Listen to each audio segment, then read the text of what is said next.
on the team. I'm just gonna give like a quick orientation of the products that we use and why we use them. This is our supply shelf, which whoever's training you will give you kind of a tour of all of this, but I'm just gonna zoom in on some of the specific things that we use. We're fully non-toxic, so everything that we do, there's no chemicals in it. It's safe for you to like use and breathe as you work, so that's great. And we have a few basic things that you'll be using the most frequently. One of those is baking soda, which you know what that is.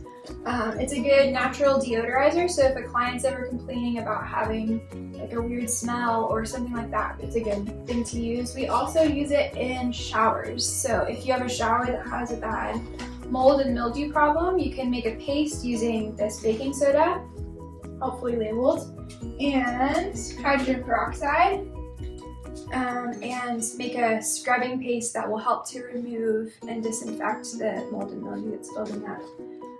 Hydrogen peroxide is a natural bleaching agent, so it's not as powerful as bleach, but it will still do the same job without using the harsh chemicals. So if there's staining in someone's grout or something similar, this will help to clear that up. So that's why we use it. It's great. If anytime I'm cleaning someone's shower, I'm going to spray it all over and make sure that it's doing its work. It'll usually react a little bit if there's some active mildew in someone's shower. You'll kind of hear it like sizzle a little bit as it's doing its work to kill the germs. So that's a good way to know how intensely a shower might need to be cleaned when you're doing that first spray down. We also use an essential oil-based cleaner as our all-purpose. It's safe to use on anything. You can use it on glass, you can use it on wood, you can use it on any kind of countertops. It is very concentrated, so when we are mixing our product solution, find one of our bottles, you are going to use like a tablespoon of this concentrate. So it's a very small amount of product to a lot of water to make sure that it's diluted and safe for use everywhere. But it is great, it is all natural, it smells amazing, it has cinnamon and eucalyptus and things like that that will kill germs and get rid of grease and things like that. So it's awesome. So yeah, those are some of our products. Alright, so some of our other products, we have a good deep cleaning power paste that's great to use. It's non-toxic. Make sure you read the sides to know what you can and can't use it on. For example, it's not good for stainless steel, but it is good for things like if you're doing a deep clean of an oven, or if you're doing like a stovetop, something like that that has like baked on things, it'll remove it a lot faster than anything else we have. So this is great to have on hand.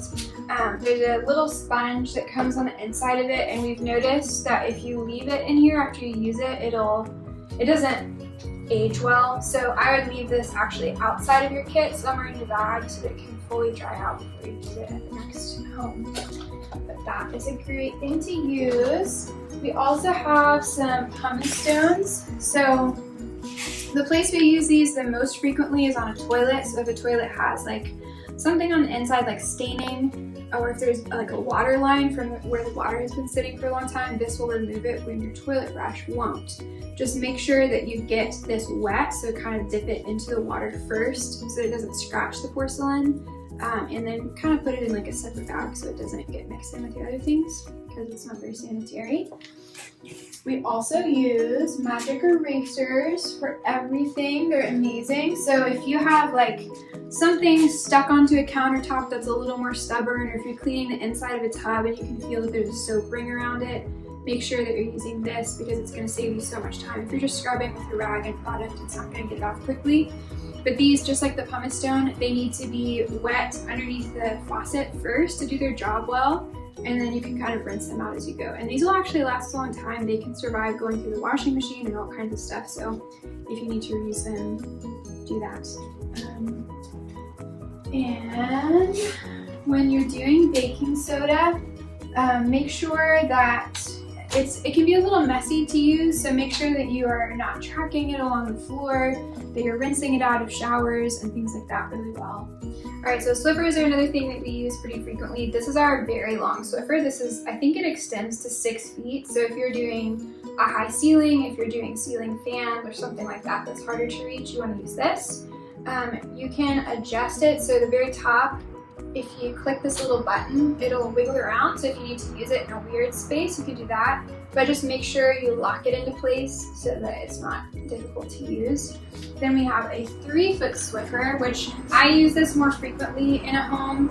You can go underneath someone's couch with this. You can go underneath the countertops of a kitchen or underneath the oven or something like that. So just make sure that if you have transitioned from using one of these reusable Swiffer pads from like a ceiling to floor, that you're not cross-contaminating. Once it hits the floor, it's only for floors.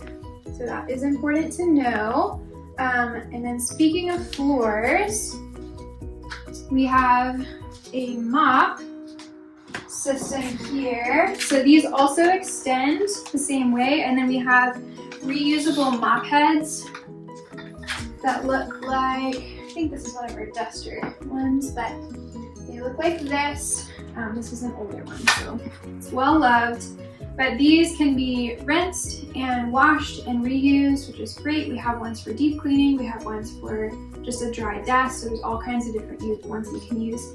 Just make sure that as you're rinsing these and using them in a client's home, that you're not putting a wet mop head down on someone's floor and then just letting it sit there, because that can damage a hardwood floor. It's not a great situation. So in between the times that you're actively mopping, if you have a wet mop head, make sure that it is separate. You can like fold it over and sit it on top of your mop, something like that, so that it's not doing any damage as you're using it.